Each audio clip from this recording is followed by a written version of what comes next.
نمبسا حدا خابتي زي دفر نقص جاكا زغبرو انتا يمسلكم جزيف وي فتان سلازخونه بقصفمو حرماز يقزف بفتناتون كاب عليتات نبري زقدمو بزحت يوم يخون انبر معرخن دز زاكل غرما موغوس تسكيمو نقص نيجاكا نخخون زخولو جن انتا عين سلونبونا سلازونن لكم تحاسبو فتوات ناي كلن تاولوتي بيتسب كما يكنيكم كم تلمود مساخم زلخو حاوكم عاوتي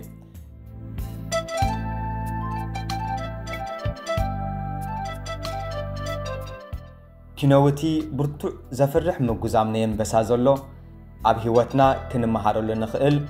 حمشتكم نغري حيزلكم قريبه زلخو سناي مكتتال قداماي تبعات حدا خابت مسارتاوي زدنق بحريات نيمبسا قراصنتيو اذا مالت انبسا فصي ما يفرحني مالت زي كونس بسن كفرح جن كاب علامو منقدون نخسانا خل بفص ما يفقدني ولا مسبوزحات عذاب اندا تقالسن كله زلو عقم كله اوافيرو كسابتاني موداتا دقيق بتبع دايق على سنبر بسن كرعدي ججيو اي موتنيو ابي وتناون تس موياخا تمهار زبل دمصي اتجمر كاي قصلو زبل دمصي لو مصباح كجمري زبل كاي بيزنس بمنفساوي هيوت كعبلني نبعلتي بيتين دقي غزه خبا مالن زبل اوش تخبزي عرفت زغازم برتو دمص انتحاليو بتي دغاو زخونه كاب استفلاليو سبات كونه سمعيتاتن فصاميتاتن حسابات كان نمقلبات زمنچو دمصتات كيتدحالكا كمنبسا تبعاتن نصورنتن سانيقا صمات وشتخا نمرواي تبعلكا خطوسن كم زلنا اينا نمحار كندي غيزن ديو مفتينه جن مخان ابيني فرس ينلو ولا حدا كاز حجزن زي باللي تسفا زغبرلو اب زي باللي همت كميلي اختب بمبال ولا كوا قبول مخنيات زمسل انتحلوكا جن كندز دردركا مخنيات دردر ولا حد خناقفكا اي كلنيو عمتاتكا خمدخم غيزيخا خمبتان برختكا خمرحق كمون عدلاتكا خمدفان ولا كوان حسابكا زقبل مورال زهبكا باخذ التامامن ولا حدا يحلو نسخا بعلخا بجزا رسخا زلكا سئلن امنتنا برحكا نتون بزحات نعخاز صبيو زين كحكايوم مع صناي برخت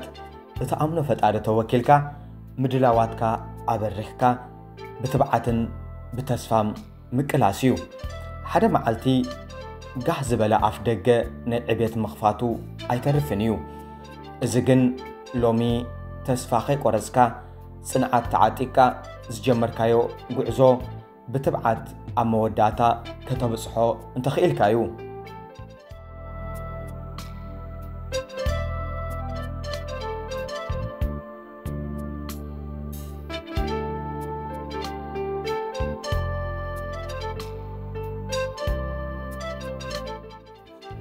قصر خلته رجوز النت أنا بس حدا خافتي سمو يزقبرو طباي نهادن كبجسن كله نمسحو زخونا حادينو رخيبو خمز ملس أبحلنو بزي ممتتايو وديوو بالطعم رجز أنيا خويني يزنقل زتفرارق لبن امنتن حيزو أي بجسنيو اتزلمنايو اتزدلنايو برجز كم نرخبو أميننا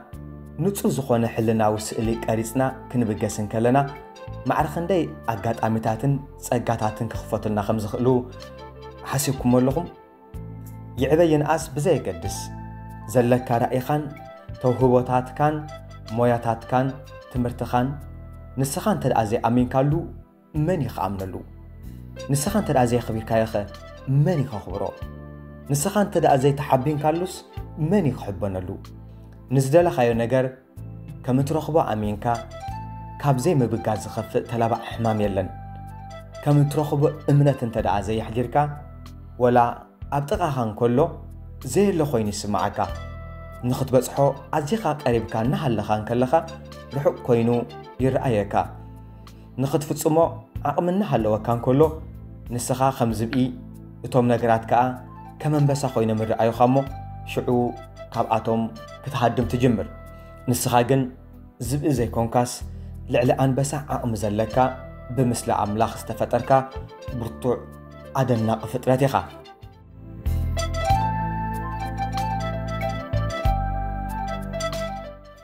ቁጽሪ 3 ናጽነት ኣብ ዓለም ሓደ ካብቲ ዝኸፍአ ንኸይተዓቢ ሓኒቑ ዝሕዘካ ፍርሒ ካልኦት ኣሕዛብ እንታይ ክብሉን ኢልካ ምፍራሕ እዩ ሃበኒ ምባል ህበይ ይገብር ከይብሉ ንምባል ከዓ ነፍሲ ይዕብር ዝብል ሃብታም ምሳሌ ትግርኛ ጸኒሑ ሕጂ ዝርዳእካ ከይብሉ ንምባል ዘቋረጽካላ ሰዓት ከም በጊዕ ዘይኮንካስ ከም አንበሳ ኢኻ ክትነብር ትጅምር ኣብ ውሽጥኻ እውን ሓደ ዓብይ ድምፂ ኩጋዝም ይጅምር እዚ ምጉዛም እዚ ድምፂ ውልቃዊ ናጽነት እዩ በጊዕ ነፃ ኮይና ክትመላለስ ከቢድ እዩ ሕጂ ዶ ደሓር ጸላእየ ጥቃዓኒ ክትብል ብፍርሓት ተዋሒጣ ግልብልብ ክትብል ውልቃዊ ናጽነት ከይስተማቐረታ ትነብር በጊዕ መራሒት ኮይና ኣይትፈልጥን እያ አንበሳ እውን ተመራሒ ኮይኑ ኣይፈልጥን እዩ አንበሳ ናብ መጥባሕቲ ስጋ ከም በጊዕ ተጎቲቱ ናጽነቱ ተገፊፉ ዝኸይድ ዘይኮነስ ተመሊሱ ንዓኻ ክጠብሓካ ዝኽእል ጠባይ ዘለዎ እዩ አንበሳ ሙሉእ ናጽነት ብምጉንጻፍ እዩ ናይ ጫካ ግዝኣቱ ዘመሓድሮ እዚ ግን ተፈጥራዊ ጸጋ ጥራሕ ዘይኮነስ ናይ ምርጫን ናይ ሕርየትን ጉዳይ እዩ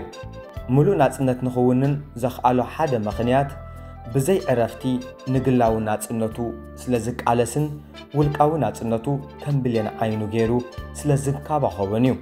ውልቃዊ ናጽነት ምስተሓረመካ ጥራሕ ዝያዳ እትጸምኦ መለኮታዊ ጸጋ እዩ ክትሓስቦ ዘለካ ብናጽነት ክትሓስቦ ምኽኣል ዝስምዓካ ነገር ብብሱል ናጽነት ክትገልጾ ምኽኣል ክትኮኖ ትደልዮ ዓይነት ሰብ ብናጽነት ክትኮኖ ምኽኣል ራእይኻ ብናጽነት ክትነብሮ ምቅላስ ኮታስ ኣብዚ ምድሪ ብጥበብን ናጽነትን ሓላፍነትን እትምራሕ ህይወት ንሳ እታ ዝመቀረትን ብትርጉም ምንባር ዘጉላዕልዕትን ህይወት እያ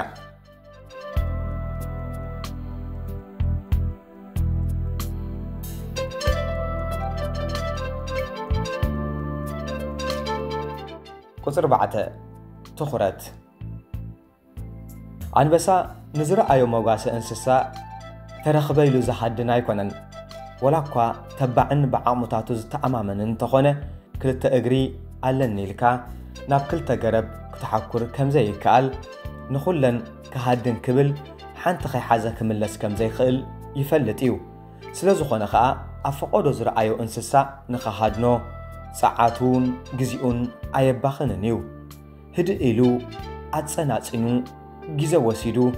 ኣብታ ዝደለያ ሓንቲ ኣብኣዩ ብምልኣት ትኹረቱ ዘጻውድ ብኸምኡ ከዓ ኣብ ዓይኑ ዝኣተወት እንስሳ ብህይወታ ከተምልእ ዘሎ ተኽእሎ ጸቢብ እዩ ካብዚ እንመሃሮ እንተሃልዩ ኩሉ እንርእዮን እንሰምዖን እነንብቦን ከምኡውን ሰባት ዝህቡና ርእቶታት ብማዕረ ንኹሉ ትኹረት ምሃብ ኣገዳሲ ከም ዘይኮነ ኢና ንመሃር ብዙሕ ክትገብር ዓቕሚ ዘለካ ዓይነት ሰብ ክትከውን ትኽእል ኢኻ ይኹን እምበር ዕውትን ውፅኢታውን ንምዃን ግን ኣብቶም ዘቐመጥካዮም ራእይታትን ናይ ህይወት ሕልምኻን ከምኡውን ናብኦም ንምብጻሕ ዝሕጉዙኻ ኢኻ ዝያዳ ኣተኪርካ ግዜኻን ኣእምሮኻን ፀዓትካን ብዓብዩ ከዓ ትኹረትካ ከተዋፍር ዘለካ ምኽንያቱ ትኹረትካ ናብ ኩሎም እንተደኣ ብትን ኣቢልካዮ ሓይልኻን ኣእምራዊ ፀዓትካን ናይ ምምሃዝ ብቕዓትካን ይዳኸም እሞ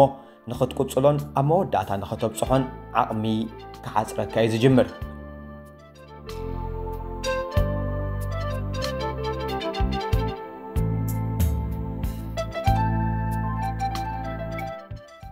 ቁጽሪ 5 ግላዊ ገደብ አንበሳ ኹጋዝም እንከሎ ልዕሊ 8 ኪሎ ሜትር ዘሎ ርሕቀት ክስማዕ ዝኽእል ብርትዐ ዘለዎ ድምፂ ዝውንን ብኸምዚ ገይሩ ከዓ ግዝኣቱ የኽብር ገና ብርሑቕ እንከሎ ካልኦት እንስሳታት ናይ መን ድምፂ ከም ምዃኑ ፈሊጦም በየን ክኸዱ ከም ዘለዎም መንገድታቶም እዮም ዘናድዩ ከም ዝፍለጥ አንበሳ ኣብ መዓልቲ ካብ 16 ሰዓት ክሳብ 20 ሰዓታት እዩ ዝድቅስ ይኹን እምበር ወላ ብድቅሱ ደጀኑ ሕልውን ሕዝኡን እዩ አንበሳ ኣብዝለየ ጊዜ ናብዝደለየ ቦታ ብዝደለየ መንገዲ ህይወቱ ክመርሕን ክቋጻጸርን ሙሉ ብቕዓት ዘለዎ እንስሳ እዩ ካልኦት ከምዚ ክትገብር ኣለካ ስለ ዝበልዎ ንኻልኦት ፍጥረታት ክሕጉስ ወይ ብኦም ምእንቲ ክምጎስ ናይ ጉሉ ዶብ ኣፍሪሱ ውልቃዊ ናይ ህይወቱ ዕላማን ራእን ብናይ ካልኦት ርእይቶ ኣይቅይርን እዩ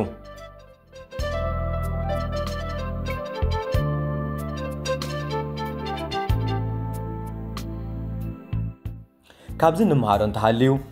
ኣብ ግላዊ ህይወትና ናይ ግልና ዝተሓዝኦ ዶብ ክህልወና ከም ዘለዎን ንዕኡ ተኣመንቲ ኮይንና ክንካናኾኖን ከም ዝግባይና ንምሃር ምስ ካልኦት ሰባት ጊዜ ምሕላፍ ሓሳባት ምልውዋጥ ኣብ ስራሕ ኮነ ኣብ ማሕበራዊ ህይወት እኳ ኣገዳሲ እንተኾነ እዚ ግን ናይ ግልና ዶብ ክጠሓሰሉ ብዘይክእለሉ መንገዲ ጥራዩ ክኸውን ዘለዎ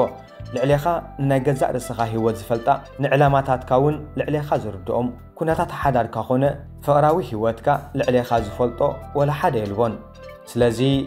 ካልኦት ሰባት ሓሳባትን ርእይቶን ክህቡኻ እኳ ጠቓሚ እንተኾነ ነገር ግን